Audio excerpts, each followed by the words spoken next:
Web3 Reviews, thank you for being with us. Today, it is Thursday, May 22nd, and we're going to be talking about the crypto market. Let's go. Remember that none of this is financial advice. Bitcoin, new all-time high. We made it. We effing made it, man. I can't say I wasn't here the past few months saying, hey, I don't know how much higher we're going to go. When we look on the 1 month, we're up 24%. We look at the 1 year, we're up 60%. We were down below 70K within the last calendar year, and we are up above 111,000 right now. Bitcoin is on the move. You know Michael Saylor's sitting there jacked up, man. He's got one of the biggest bets that we know about. Meanwhile, XRP, $2.40. We see that it is up 3% on the 1 day, down 2% on the 7 day. On the 1 month, it is up 14%. And on the 1 year, it is up 356%. So on the 1 year, Bitcoin's up 60%. On the 1 year, XRP is up 360%. And we've had some weird reports coming out, man. Reserve Crypto says that a whale has bought $569 million worth of XRP. Why not 589, dog? And he says a whale just bought 236 million XRP from Kraken, worth a staggering $569 million. Who in the world is this guy? I commented and I said, no, what entity was this? No bank is allowing that transaction, and no normal client account is set up for that amount. For example, my Coinbase deposit is capped at 50K. I can't put in more than 50K at a time to Coinbase. Not that I got funds like that laying around, and I never have, so I don't know where Coinbase is getting these numbers. But maybe Kraken has a big client who's opened up the floodgates. Maybe this guy's just like, yeah, I'll throw $500 million on XRP just cuz. Maybe that makes sense to people. There's been a few of these stories, man. I don't believe this type of sale happened and it wasn't over the counter, you know? The X-Finance Bull says, breaking, the euro just went live on the XRP ledger. MiCA compliant, regulated by France's central bank, backed by SocGen, audited by KPMG. The euro flipped on chain and it's on XRP. XRP is built to settle nations. $1,000 is coming sooner than you think. Dude. And this is from Ripple.com, dude. Look at this. Schumann's Financial Europe becomes first MiCA compliant euro stablecoin. And it's on the XRPL. Micah. Jake Claver responds to this. The EU lost its most widely used stablecoin, with USDT being pulled from major exchanges across Europe, all thanks to new micro-regulations and Tether's decision not to play along. That opens up a huge opportunity in the market, but the real question is who's going to benefit? The situation is actually worse than it might seem. So what's behind all this? It comes down to micro-regulations. Interest payments on stablecoins are prohibited. 60% of reserves must be held in cash.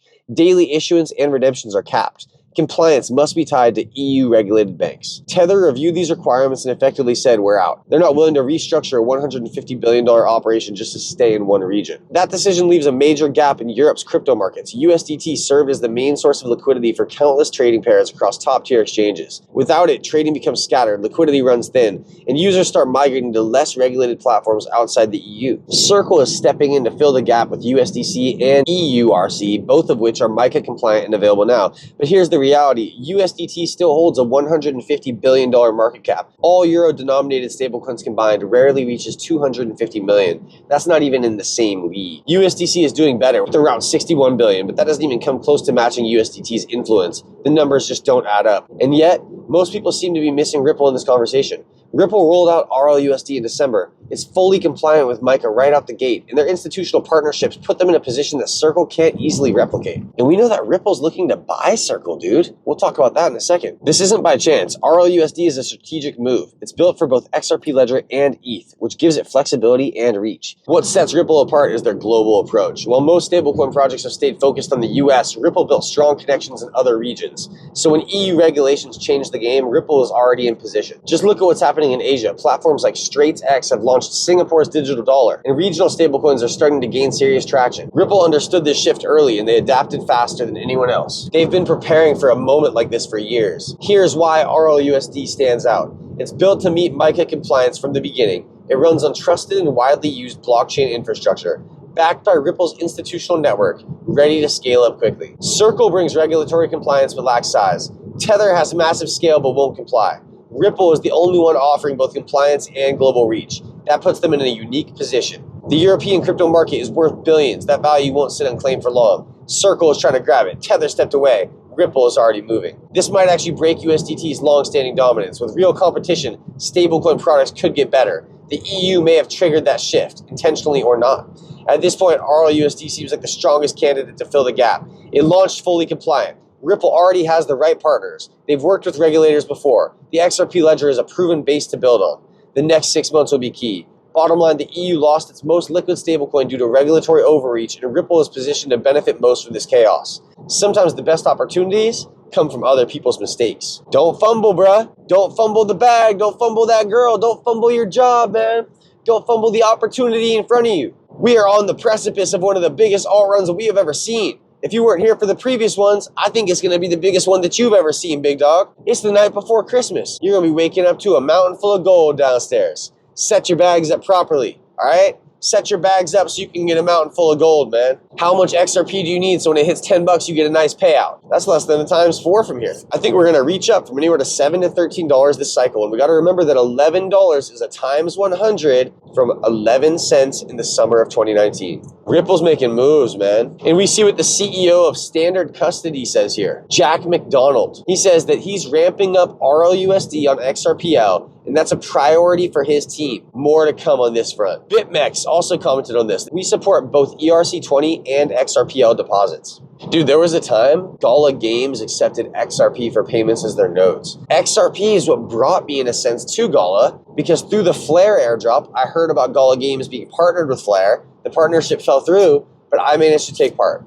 And man, you know what? On another node update, it's looking like if you have a node, however much Gala that node has earned in its lifetime, you will need to have that amount to be considered a node runner still and have your node active and earning. That's going to be coming mid-June. And so if you were to pick up a node on NFT Harbor for 900 bucks, dude, that node has earned nothing. You could pick up a few $100s of Gala. All of a sudden, you're one of the select few still running a node. You're going to be making a decent amount. Right now, the nodes pay $4 a day. If 90% of the nodes go offline, and if you get their distribution, your node could be making 40 bucks a day. That's not bad, man.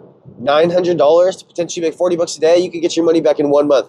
Gala Games, what I'm getting at here, was built on Ethereum's virtual machine. Okay, they were in Hotel ETH. It was a layer 2 on ETH. They turned around and built Gala Chain. But who's to say that they don't have ties to the XRPL as well? The fact that they were plugged in with Flare on a partnership back in the day before Flare came live and before Mirandus, that's what the partnership was supposed to be. Flare was supposed to take over one of the citadels in Mirandus, and in return, Gala was supposed to become an FTSO, which means you have 30 million Flare. There's a requirement to become a Flare time series Oracle, and Google Cloud meets this requirement.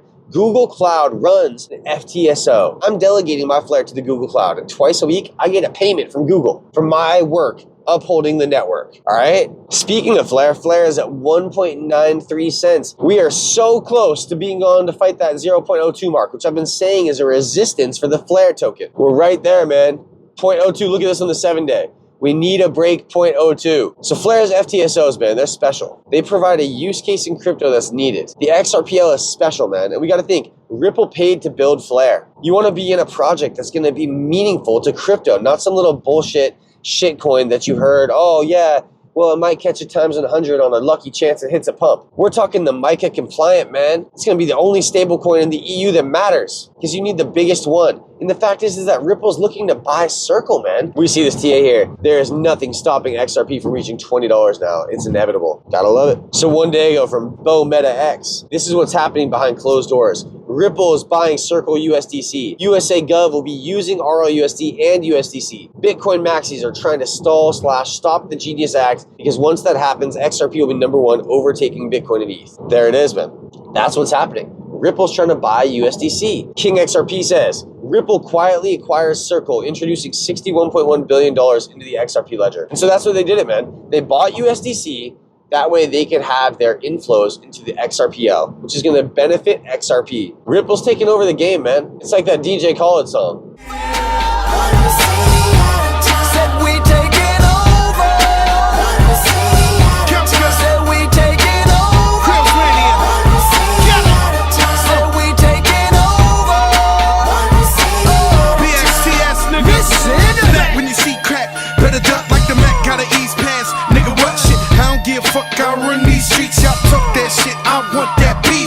Tell you like a G told me, they'll come back quick if a nigga OD. Cash rule everything around me. I'm YSL, Versace. We taking over, one city at a time. We taking over. Wow, and look at this from January 28th from Smoke Dog. Smoke Dog is that perennial researcher, man. If you find out an asset that you think is worthwhile is being researched by Smoke Dog, it just gave you confirmation bias, dog. He's out there looking through those crates of financial documents, man. Looking through PDFs that the IMF's putting out. Look at what the people are doing, not what they're saying. You know? He says full circle. Ripple plus Ondo equals Ripple shaking hands with BlackRock. And that wasn't about Circle USD. I thought he was calling a shot from January. That would have been sick. Pumpius says rumors. Ripple has secretly acquired Circle. The whispers are growing louder. Multiple sources are now suggesting that Ripple may have already acquired Circle, the issuer of USDC, the second largest stablecoin in the world. If true, this is monumental. Ripple controls RLUSD and USDC. XRP becomes the bridge for trillions in stablecoin flows. Ripple becomes the Federal Reserve of crypto. This isn't just dominance, it's total liquidity warfare. The rails are merging, the consolidation is real, and XRP is quietly becoming the heart of digital finance. The heart of digital finance. Bro, it's like fucking Pirates of the Caribbean, dude. What's in the box, man?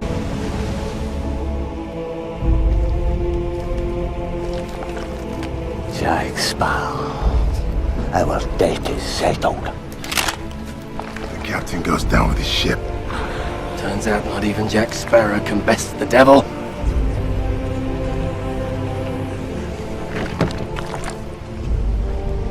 Open the chest. Open the chest. I need to see it!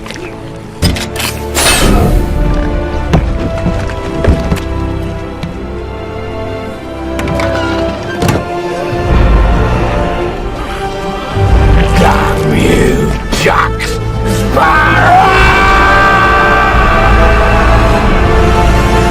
The heart of digital finance, dude. XRP, bro. And here's a Bitcoin maxi crying here. James, Circle selling to Ripple would be the saddest thing to happen to this industry. Oh, it'd be so sad to see an American company grow. What are you talking about, dude? What are you even saying, James? Bro, you know what? I think that Bitcoin maxis like survive off tears. You know, like there was the story of that Indian guy who said he never ate food or drank water. He could have been India's first guy stacking sats, and he could have been doing all this, so he could have bought minimal amounts of Bitcoin in his Indian rupee, and he could have been surviving off Bitcoin maxi tiers. It's all I'm saying, man. Let me leave you on that joke. Zach with Web3 Reviews. Until next time, stay well.